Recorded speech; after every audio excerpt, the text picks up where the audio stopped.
What's up, Tailgaters? You're in the booth with Tailgate Nate today. Welcome to my channel. Big 12 Thursday is continuing here. Again, we have a lot of intriguing matchups in the Big 12 as, again, 5 teams currently sit at the top of that conference with a 4-1 conference record. 2 of them are sitting before you right here, and it may very well be the last time that we see Bedlam, at least for quite some time down the road. It's the Oklahoma Sooners. They're going on the road in Stillwater, Oklahoma, to take on the Oklahoma State Cowboys. This is sure to be a fun one, as Bedlam usually is from Stillwater, and we're going to dive into it in just a little bit. But before we do that, you guys know I got to thank you for all the support the channel has seen as of late. And if you want to continue to help show your support, hit the subscribe button and ring the bell so you know when videos get uploaded. But there are more ways than that to help me support my channel. You're doing one right now by watching the video, and you can do more by liking, commenting, sharing, and anything else that you guys may be willing and or able to do to help me support my channel. But enough about me and enough about all that. Let's go ahead and dive on into talking about college football. It's the Oklahoma Sooners. It's the Oklahoma State Cowboys.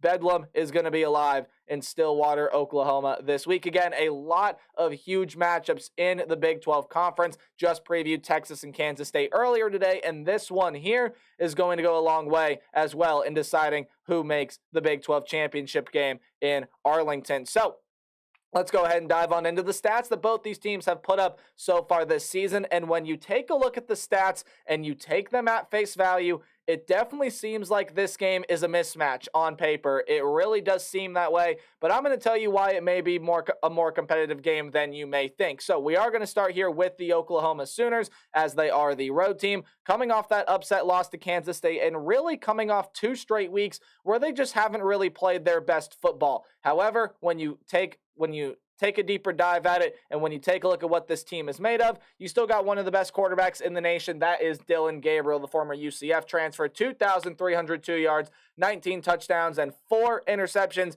and he's only been sacked 9 times. That's just over 1 sack per game. This offensive line has done a really good job at giving him protection. There is a plethora of good running options in this running back room. Tawee Walker, Marcus Major, and of course we know what Dillon Gabriel can do with his legs on the ground there as well. Still a really integral part of this run game. Dillon Gabriel can do it both ways. The offense hasn't really been the problem for this Oklahoma team here over these past couple of weeks, and that's not really the reason why the past couple of weeks have been so close. Not the reason why they almost got upset against the UCF Knights, and definitely not the reason why they lost that game to Kansas State, to Kansas. However, there were some turnover problems that you definitely want to clean up coming into this game here against the Oklahoma State Cowboys, because when you go back and you take a look at it, the defense has really what's been not necessarily fully the problem. Again, a little bit of the blame can go on the offense,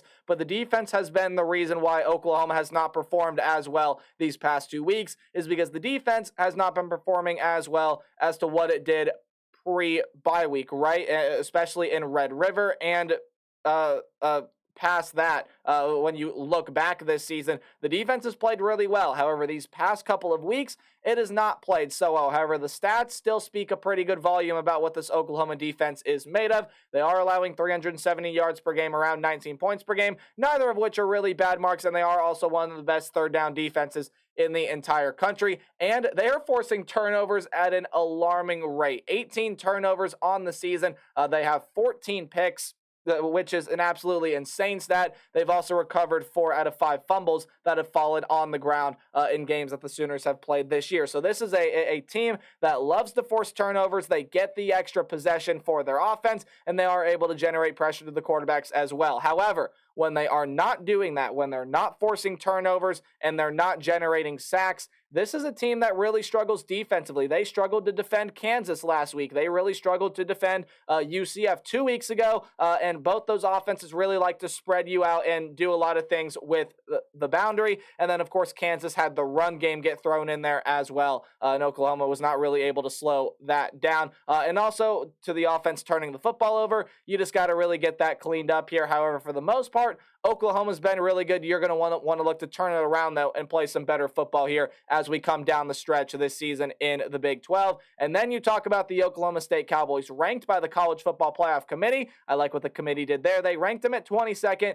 And, well, the stats definitely are not as good as Oklahoma. However, Oklahoma State still is finding ways to win games. And the big part of it is they seemingly have figured out that quarterback situation that really plagued them for a lot of the early going. They have really found their guy, and it is Alan Bowman. And even though these stats are not going to jump out or are not going to jump out at you, Alan Bowman kind of has been the guy that's settled in and has been a game manager for the Oklahoma State Cowboys. 1,580 yards, 8 touchdowns, and 5 interceptions. Yes, absolutely can work on that rate. And then has only been sacked 4 times. The offensive line as a whole is only giving up 10 sacks this season. So the offensive line does a pretty solid job. The offense doesn't turn the football over a whole lot, and you definitely can't do it against this Oklahoma defense. Again, they forced 18 turnovers on the air. I believe that may be one of the best marks in the country. You have to hold on to the football here. But this offense, while Alan Bowman, this group of wide receivers is pretty solid, they're game managing.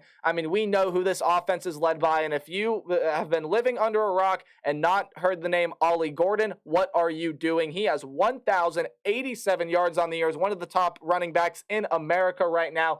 10 touchdowns. He's coming off a huge performance against the Cincinnati Bearcats, and he is going to look to continue that huge performance against a Sooner defense that has struggled in recent weeks. And speaking of a defense that has struggled, that's kind of been what this Oklahoma State defense has done all year long. Now, have they had really good moments? Yes, you're able to force pressure to quarterbacks. You're generating 18 sacks. That's 2.25 per game. You do have 12 turnovers forced on the year, so you're doing some really good things defensively. However, your third down defense definitely needs to improve, and you got to stop offenses from getting on the board, especially an offense as explosive as the Oklahoma Sooners that can really make this Cowboy defense pay. However, you do still have a lot of really good players on the defensive end, including one of the leading tacklers in America in linebacker Nicholas Martin, averaging just a little over 10 tackles per game here. Also does lead this Oklahoma State team with 5 sacks. He's a really, really good player. Does have an interception on the season as well. This is an Oklahoma State team with 8 interceptions, 4 fumble recoveries.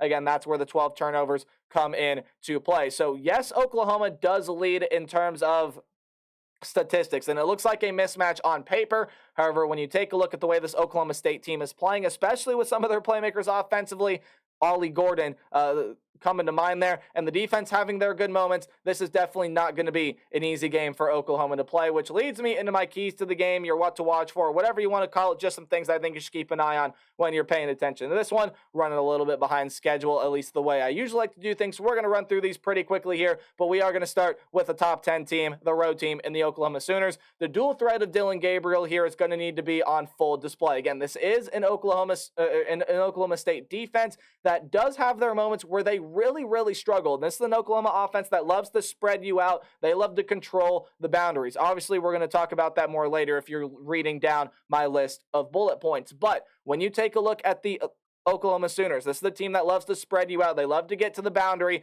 and that also allows them to open up the run game through the middle as well. So you got to be able to control the boundary if you're Oklahoma State. We'll talk more about that later, but Oklahoma's going to look to control that. It's something they've done really well throughout most of this season. And then Dillon Gabriel on the ground, he's going to need to use his legs. He's going to need to make some plays. Dillon Gabriel's got to be a good playmaker for Oklahoma on Saturday. Can this defense get back on track? Quite simply, the defense has to be able to stop the threat of Ollie Gordon, and if you can be able to slow him down, again, Alan Bowman is not necessarily a big-time playmaker, at least from what he's shown so far this year. He is a game manager, so if you are this Oklahoma defense, your main priority is slowing down that guy in the backfield in Ollie Gordon. If you can slow him down, force Oklahoma State to be able to beat you through the air, that's going to bode really well for this Oklahoma team, and motivation factor will likely be in play here, not only for Oklahoma, but for Oklahoma State as well. Again, this is possibly the last Bedlam we're going to see for a very long time.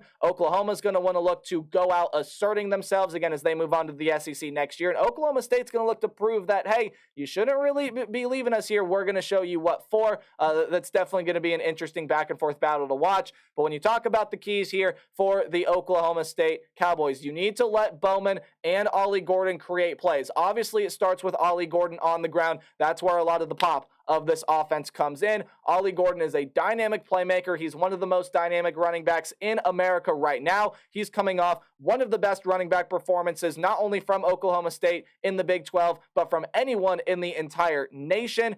He is running really, really well right now. You got to be able to let this offensive line open up, create some holes from him, let Ollie Gordon be a good playmaker. But again, there may be times where, look, Ollie Gordon may not be able to get a whole lot going. Alan Bowman's going to have to make some big plays. He's going to have to take some deep shots down the field. That's going to be a very interesting thing to watch. How does Alan Bowman really handle what this Oklahoma State defense, or this Oklahoma defense, is able to throw at you? Speaking of the Oklahoma State defense, though, this defense is going to need its best performance to date. This is an Oklahoma offense that loves to spread you out. They work the ball downfield really, really well. Oklahoma State cannot get beat deep on a consistent basis because I just don't think this team has the offensive firepower that Oklahoma has to really be able to keep up with it. But in order to really do that, you got to do a couple of things. And in order to kind of gain a little bit of an edge up here, you got to be able to do two things. One, control the boundaries. Oklahoma is a team that, again, I've said it many times, will spread you out. They like to work the ball on the perimeter.